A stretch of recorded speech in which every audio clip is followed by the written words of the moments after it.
Hi guys, welcome to my channel Apni Pathshala. आज मैं आपके द्वितीय भाषा के किताब स्पर्श से उसका पहला पाठ लेके आई हूँ, जो कि है दुख का अधिकार, जिसके लेखक हैं यशपाल। आइए शुरू करते हैं। दुख का अधिकार। मनुष्य की पोशाकों उन्हें विभिन्न श्रेणियों में बांट देती हैं। प्राय पोशाक ही समाज में मनुष्य का अधिकार और उसका दर्जा निश्चित करती है। वे हमारे लिए अनेक बंद दरवाजे खोल देती हैं, परंतु कभी ऐसी भी परिस्थिति आ जाती है कि हम ज़रा नीचे झुककर समाज की निचली श्रेणियों की अनुभूति को समझना चाहते हैं। उस समय पोशाक ही बंधन और अड़चन बन जाती है। जैसे वायु की लहरें कटी हुई पतंग को सहमा भूमि पर नहीं गिर जाने देती, उसी तरह खास परिस्थितियों में हमारी पोशाक हमें झुक सकने से रोक रही रहती है। तो ये जो पहला पैराग्राफ है, इसमें पोशाक की महत्वता को बताया गया है। हमारे जीवन में पोशाक का एक अलग ही महत्व है। पोशाक की वजह से हम किसी व्यक्ति के खानदान, उसके व्यवहार और उसके चाल चलन का पता लगा सकते हैं, और कभी कभी ये पोशाक हमारे लिए बंधन और अड़चन भी बन जाती है। पोशाक ये दर्शाता है कि आप कौन सी श्रेणी से हैं, आप उच्च स्तर से हैं या निम्न स्तर से हैं। और कभी कभी ये पोशाक हमें निम्न स्तर की बातें भी अच्छी तरह समझने से रोकती है, क्योंकि हमारा पोशाक वहाँ एक बंधन बन जाता है जो कि हमें नीचे झुकने से रोकता है। जैसे जब पतंग कट जाता है तब हवा की गति उसे नीचे गिरने से रोकती है, वैसे ही हमारी पोशाक भी हमें नीचे झुकने से मना करती है और उन निम्न स्तर की परिस्थितियों को समझने से रोकती है। बाज़ार में फुटपाथ पर कुछ खरबूजे दलिया में और कुछ ज़मीन पर बिक्री के लिए रखे जान पड़ते थे। खरबूजों के समीप एक अधेड़ उम्र की औरत बैठी रो रही थी। खरबूजे बिक्री के लिए थे, परंतु उन्हें खरीदने के लिए कोई कैसे आगे बढ़ता। खरबूजों को बेचने वाली तो कपड़े से मुंह छिपाए सिर के घुटनों पर रखे फफक फफक कर रो रही थी। पड़ोस की दुकानों के तख्तों पर बैठे या बाजार में खड़े लोग घृणा से उसी स्त्री के संबंध में बात कर रहे थे। उसी स्त्री का रोना देखकर मन में एक व्यथा सी उठी, पर उसके रोने का कारण जानने का उपाय क्या था। फुटपाथ पर उसके समीप बैठ सकने में मेरी पोशाक ही व्यवधान बन खड़ी हो गई। तो कवि ने पहले तो हमें ये बता दिया कि हमारा पोशाक ही हमारे लिए बंधन और अड़चन है, और कवि के लिए ये कब और कैसे बंधन और अड़चन बन गया वो हमें जानना है।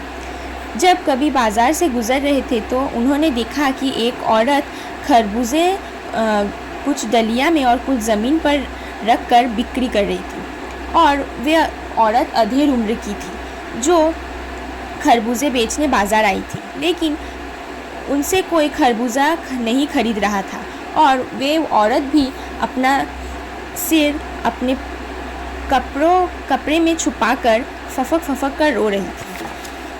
तो पड़ोस की दुकानों के तख्तों पर बैठे जो लोग थे वो भी उस स्त्री को घृणा की नज़रों से देख रहे थे और उसके संबंध में बुरा भला कह रहे थे। उस स्त्री का रोना देखकर कवि के मन में एक व्यथा सी उठी, परंतु वो रोने का कारण नहीं जान पाए, क्योंकि फुटपाथ पर उसके समीप बैठ सकने में कवि की पोशाक कवि के लिए एक व्यवधान बन गई थी। एक आदमी ने घृणा से एक तरफ थूकते हुए कहा, क्या ज़माना है, जवान लड़के को मरे पूरा दिन नहीं बीता और ये बेहया दुकान लगा के बैठी है। दूसरे साहब अपनी दाढ़ी खुजाते हुए कह रहे थे, अरे जैसी नीयत होती है अल्लाह भी वैसी ही बरकत देता है। सामने के फुटपाथ पर खड़े एक आदमी ने दियासलाई की तीली से कान खुजाते हुए कहा, अरे इन लोगों का क्या है, ये कमीने लोग रोटी के टुकड़ों पर जान देते हैं। इनके लिए बेटा बेटी, खसम, लुगाई, धर्म, ईमान सब रोटी का टुकड़ा है। तो जो लोग उसे घृणा की नज़रों से देख रहे थे, उन्होंने भी अपना राय बता दिया।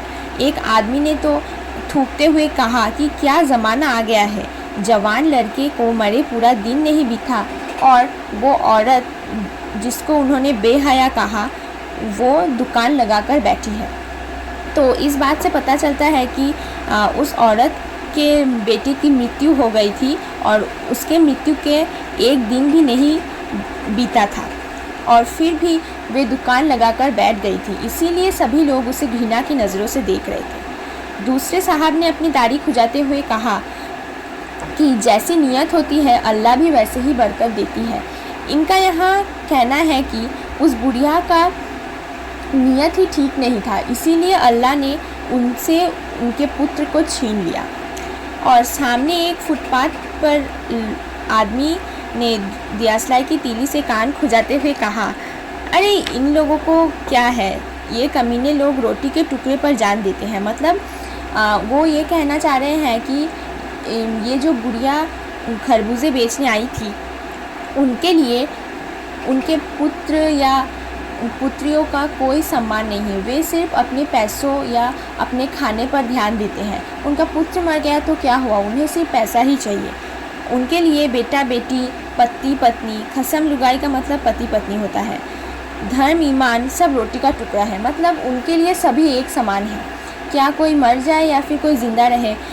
उनका ये मानना था कि इस औरत के लिए भी सब कुछ ही रोटी का टुकड़ा है और वो इस रोटी के टुकड़े के लिए कुछ भी कर सकती है।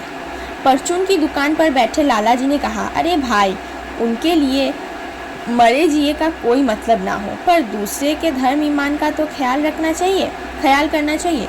जवान बेटे के मरने पर 13 दिन का सूतक होता है और वे यहाँ सड़क पर बाजार में आकर खरबूजे बेचने बैठ गई है।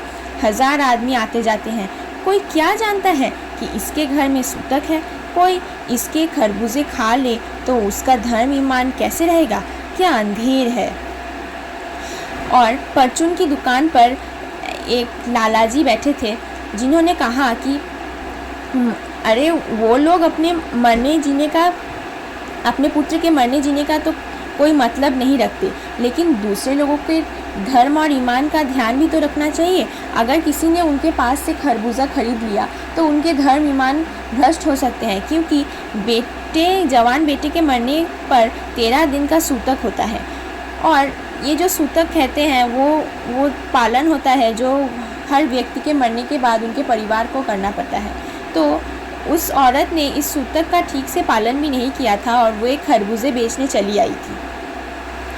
और उस लाला जी का ये मानना था कि 1000 आदमी आते जाते हैं, कोई कैसे जान सकता है कि इस बुढ़िया के घर सूतक है। अगर उन लोगों ने इससे खरबूजा खरीद कर खा लिया तो उनका धर्म ईमान कुछ भी नहीं रहेगा।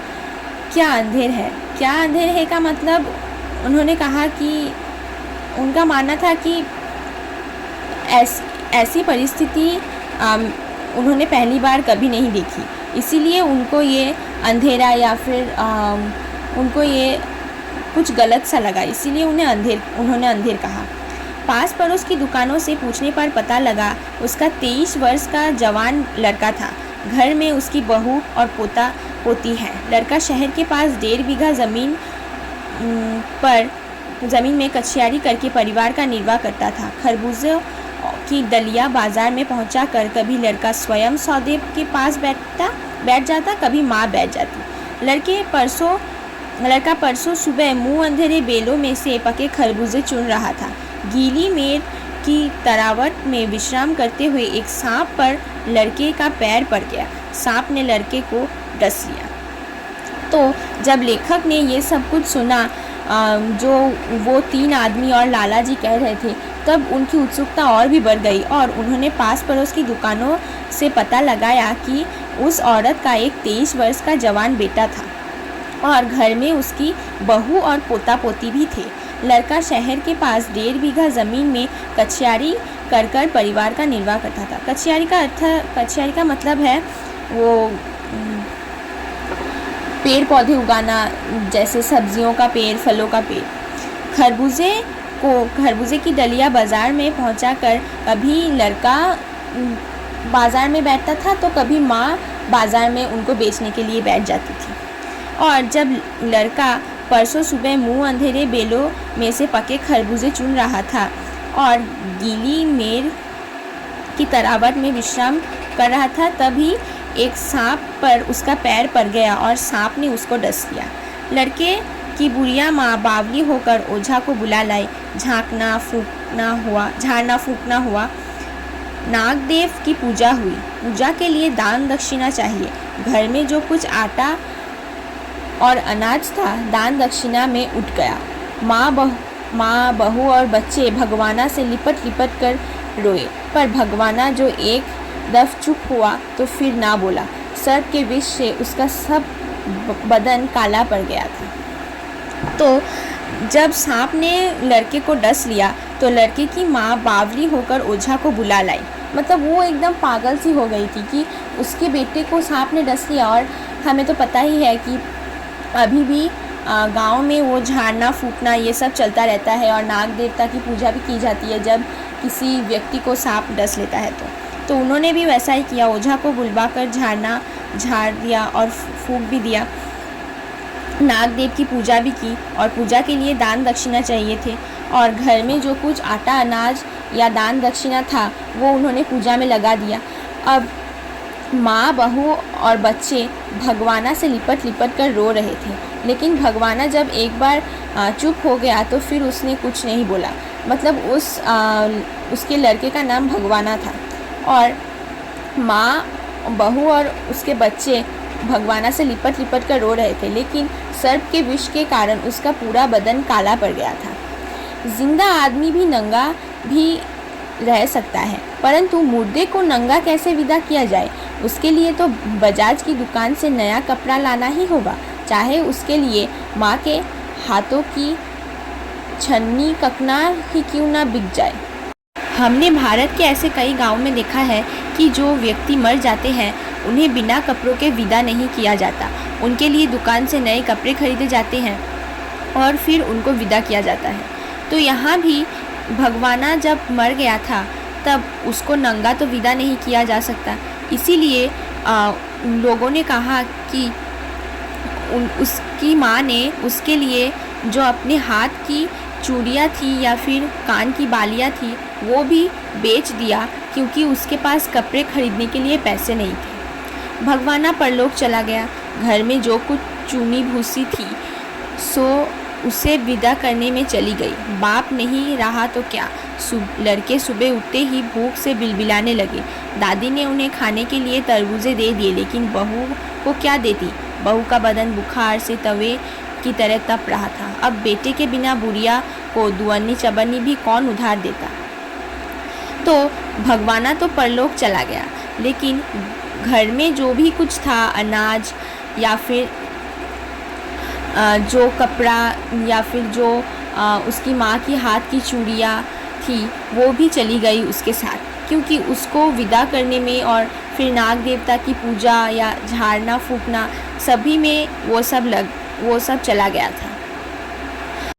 फिर उनके बाप तो मर गए थे, लेकिन लड़के सुबह होते ही भूख से बिलबिलाने लगे। दादी ने उन्हें खाने में तरबूजा दे दिया, लेकिन वो अपने बहू को क्या देती। बहू का बदन बुखार से एकदम तवे की तरह तप रहा था। अब बेटे के बिना बुढ़िया को कोई दुअन्नी चबन्नी भी नहीं उधार देना चाहता था, क्योंकि अब उसका बेटा मर गया है तो उसे कौन उधार देता, क्योंकि उसका कोई विश्वास नहीं कि वो आज जिए या मरे, क्योंकि वे एक बुरी औरत थी। बुढ़िया रोते रोते और आंखें पोंछते पोंछते भगवाना के बटोरे हुए खरबूजे दलिया में समेट कर बाजार की ओर चली, और चारा भी क्या था। बुढ़िया खरबूजे बेचने का साहस करके आई थी, परंतु सिर पर चादर लपेटे, सिर को घुटनों पर टिकाए हुए फफक फफक कर रो रही थी। कल जिसका बेटा चल बसा, आज वे बाजार में सौदा बेचने चली है। हाय रे पत्थर दिल। फिर कोई उधार देने को नहीं था, इसीलिए बुढ़िया रोते रोते अपने आंसू पोंछते हुए भगवाना के बटोरे को उठाकर खरबूजे दलिया में समेटकर बाजार की ओर चली, और कोई उपाय भी नहीं था, क्योंकि उसके पोता पोती भूख से बिलख रहे थे और उसकी बहू का तबीयत भी ठीक नहीं था। तो उन सभी को स्वस्थ रखने के लिए उसे ही कुछ ना कुछ करना पड़ता। बुढ़िया खरबूजे बेचने का साहस करके आई थी, परंतु अपना सिर चादर पर लपेटकर सिर को घुटने में टिकाए हुए फफक फफक कर रो रही थी। और कर भी क्या सकती थी। उस जिसका पुत्र मरे एक दिन भी नहीं हुआ, वो बाज़ार में सौदा करने चली आई, क्योंकि उसके परिवार का निर्वाह जो करना था। लेकिन उसका दुख किसी ने नहीं देखा और उसका मजाक उड़ाया गया। कल जिसका बेटा चल बसा, आज वे बाज़ार में सौदा बेचने चली है। हाय रे पत्थर दिल। यहाँ पे पत्थर दिल बुढ़िया को ही कहा गया है, क्योंकि उसके पास और कोई चारा ही नहीं था। उसने अपने दुख को छिपा लिया और अपने पोता पोती और बहू के स्वास्थ्य की चिंता की और फिर खरबूजे बेचने चली आई, ताकि वे उन्हें 2 वक्त का खाना पीना दे सके। उस पुत्र वियोगिनी का दुख का अंदाज़ा लगाने के लिए पिछले साल अपने पड़ोस में पुत्र की मृत्यु से दुखी माता की बात सोचने लगा। वे संभ्रांत महिला पुत्र की मृत्यु के बाद 2.5 मास तक पलंग से उठ ना सकी थी। उन्हें 15-15 मिनट बाद पुत्र वियोग से मूर्छा आ जाती थी और मूर्छा ना आने की अवस्था में आंखों से आंसू ना रोक सकते थे। 2 डॉक्टर हरदम सिरहाने बैठे रहते थे। हरदम सिर पर बर्फ़ रखी जाती थी। शहर भर के लोगों के मन उस पुत्र शोक से द्रवित हो उठे थे। जब मन को सूझ का रास्ता नहीं मिलता तो बेचैनी से कदम तेज़ हो जाते हैं।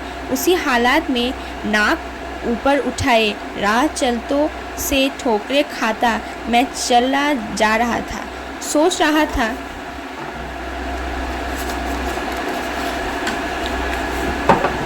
शोक करने गम मनाने के लिए भी सहूलियत चाहिए और दुखी होने का भी एक अधिकार होता है।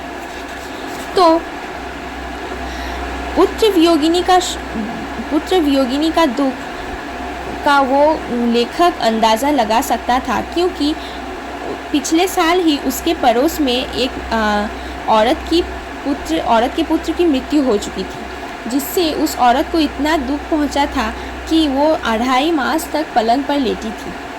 वो एक संभ्रांत महिला थी, मतलब वो उच्च स्तर की थी और वो इतना ही बीमार थी कि हर 15-15 मिनट बाद पुत्र वियोग से मूर्छा जाती थी, और अगर मूर्छा भी नहीं जाती थी तो आंखों से आंसू आना बंद नहीं होते थे। 2 डॉक्टर हरदम उसके सिरहाने में बैठे रहते थे और उसका ख्याल रखते थे, और उसके सर पर बर्फ़ की पट्टी दी जाती थी। और पूरे शहर भर में इस पुत्र शोक से सभी दुखित थे, क्योंकि सभी को उसके दुख का अंदाज़ा महसूस हो रहा था, क्योंकि वो एक संभ्रांत महिला थी। जब मन को सूझ का रास्ता नहीं मिलता तो बेचैनी से कदम तेज़ हो जाते हैं। उसी हालत में नाक ऊपर उठाए राह चलतों से ठोकरें खाता मैं चला जा रहा था। लेखक का तात्पर्य ये है कि जब मन को समझाने वाला कोई नहीं रहता तो वो जिस दिशा में जाना चाहे चला जाता है। ताकि हम उसे कितना भी रोकने की कोशिश करें, लेकिन हम रोक नहीं पाते हैं, क्योंकि तब मन को समझाने के लिए हम में शक्ति नहीं बची होती है। और इस बात को सोचते सोचते लेखक चल पड़ा और वो सोचने लगा, शोक करने और गम मनाने के लिए भी सहूलियत चाहिए और दुखी होने का भी एक अधिकार होता है। क्योंकि हमने देखा जो संभ्रांत महिला थी उसके दुख को सभी ने महत्व दिया, उसके दुख में दुखी हुआ, और जब वे दुख से मूर्छा जाती थी तो डॉक्टर उसका ख्याल भी रखते थे और उसके माथे पर ठंडी पट्टी भी लगाते थे। जब ऐसा ही दुख उस बूढ़ी औरत को हुआ और कोई उपाय ना होने के कारण उसने खरबूजा बेचने का काम किया, तब सभी ने उसका मजाक उड़ाया, क्योंकि खरबूजा बेचना उसकी विवशता थी और लोगों ने ये सोचा कि उसके लिए पैसा ही सब कुछ है और पैसे के लिए वो कुछ भी कर सकती है। इसीलिए सभी लोगों ने उसका मजाक उड़ाया और उसको घृणा की नज़रों से देखा। यहाँ पता चलता है कि पोशाक एक बंधन और अड़चन दोनों ही है, क्योंकि लेखक अपने पोशाक के कारण उस बूढ़ी औरत से जाकर बात भी नहीं कर सकता था और उसके दुख का कारण भी नहीं जान सकता था। लेकिन जो सम्राट महिला थी, उसके दुख को जानने के लिए पोशाक एक बंधन और अड़चन नहीं बन पाई, क्योंकि वो एक उच्च स्तर की महिला थी और ये एक निम्न स्तर की महिला थी। और निम्न स्तर के लोगों से जान पहचान और परिचय करना मतलब समाज में हमारा नाम ना रहना। लेकिन ये बिल्कुल भी गलत बात है। लोग और उनके दुख समान होते हैं और सभी को दुखी होने का अधिकार है, क्योंकि पुत्र वियोग का दुख सिर्फ एक माँ ही समझ सकती है और कोई समझ पाए या ना पाए। और सभी माँ को जिन्होंने अपने पुत्र को खोया है, उन्हें समान तरीके से दुख मनाने का अधिकार है। लेकिन अगर किसी की विवशता हो तो उसकी विवशता भी समझनी चाहिए। अगर वे बाज़ार में खरबूजे नहीं बेचता तो अपने पोता पोती को खाना नहीं खिला सकता था और अपने बहू की चिकित्सा भी नहीं कर सकता था। इसीलिए उसने अपने अंदर अपने सारे दुख और गम को छुपा लिया और फिर शोक भी नहीं मनाया, क्योंकि उसकी विवशता के कारण उसको खरबूजे बेचना जाना पड़ा। लेकिन उसकी विवशता किसी ने नहीं समझी और उसका मजाक उड़ाया।